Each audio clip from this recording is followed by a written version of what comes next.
କଥା किए चिंता करुची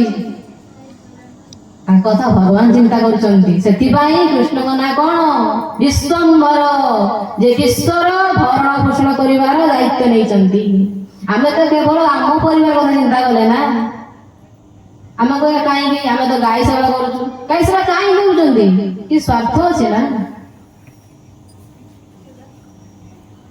तेणुकरी आमे किछि गछ लगे से गछ पानी दउछंती जंगल गछ के पानी दउछ पोखरी भीतर जो रही सब जीव ताकू किए खाई दउछ समान कथा किए बुझुछि इतने जे विश्वम्भर नाम होइछंती से गुटे पिंपुड़ीरे भी उपास रहिबा को दियंती नाही ते समस्त की खाद्य जुगांती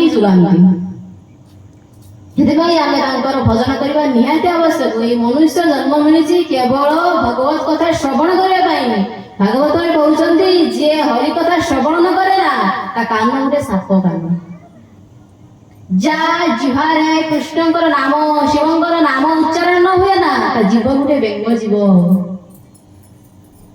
ଏ ଶରୀର ଗୋଟେ କାଠ ପିତୁଳା ସହିତ ସମାନ।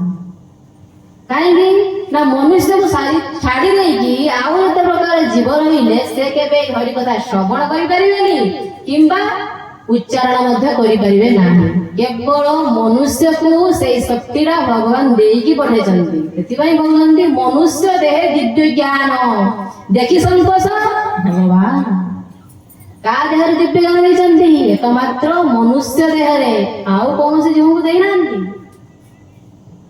ସେଥିପାଇଁ କହୁଛନ୍ତି ଯେ ମନୁଷ୍ୟ ଜନ୍ମ ପାଇକି ଭଗବାନଙ୍କର ଭଜନ ନ କଲା ଜାଣି ଶୁଣି ବିଷ ଖାଇବା ସହିତ ସମାନ। ମନୁଷ୍ୟ ଜନ୍ମ ପାଇଆ ରାଧାକୃଷ୍ଣ ନାମ ଭଜିଆ ଜାଣିଆ ଶୁଣିଆ ବିଷ ଖାଇ। ଜାଣି ଶୁଣିକି ବିଷ ଖାଇ। କାହିଁକି? ଏଇଟା ଏକମାତ୍ର ଥରେ ସୁଯୋଗ ଆମକୁ ମିଳିଛି। ଗୋଟେ ପିଲା ବାରମ୍ବାର ପରୀକ୍ଷାରେ ଫେଲ ହଉଛି, ଆଗ ଶ୍ରେଣୀକି ଯାଇପାରୁନାହିଁ। ସେଥିପାଇଁ ତାକୁ ଶିକ୍ଷକ ସାହାଯ୍ୟ କରିବା ପାଇଁ ଗୋଟେ କ୍ଲାସ ଉପରକୁ ଉଠେଇଦେଲେ। ଥରୁଟିଏ ସାହାଯ୍ୟଟା ଥରୁଟିଏ କରାଯାଏ।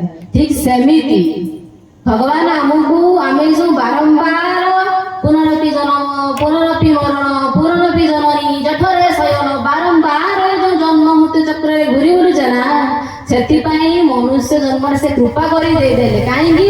ନାଇଁ ମନୁଷ୍ୟ ଜନ୍ମ ଦ୍ୱାରା ଆମେ ଆମର ଜନ୍ମଟାକୁ ରୋକି ପାରିବା। ସଦା ସର୍ବଦା ପାଇଁ ଭଗବତ ଧାମରେ ପ୍ରବେଶ କରିପାରିବା।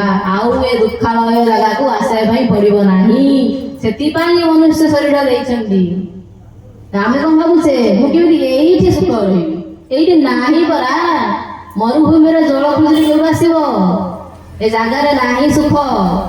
ଏଠୁ ଯିବା ପାଇଁ ପଡିବ ଯୋଉଠି ନିତ୍ୟ ସୁଖ ନିତ୍ୟ ଆନନ୍ଦର ଜାଗା।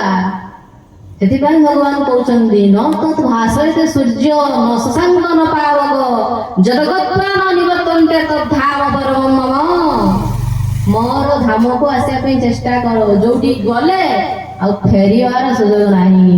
ସଦା ସର୍ବଦା ପାଇଁ ସେଇଠି ରହିଯିବ। ତେଣୁକରି ଆମେ ଆମର ଯୋଉ ମନୁଷ୍ୟ ଜନ୍ମର ଲକ୍ଷ୍ୟ କଣ ଉଦ୍ଦେଶ୍ୟ କଣ ଜାଣିବା ପାଇଁ ଚେଷ୍ଟା କରିବା ଆବଶ୍ୟକ। ଆମକୁ ଆଜି ଗୋଟେ ସୁଯୋଗ ଦେଇଦେଲେ କିଏ? ଶିବ। ଆମେ କେବେ ଚେଷ୍ଟା କରିନଥିଲେ କି ଆମେ କେବେ ଚାହିଁ ନଥିଲେ।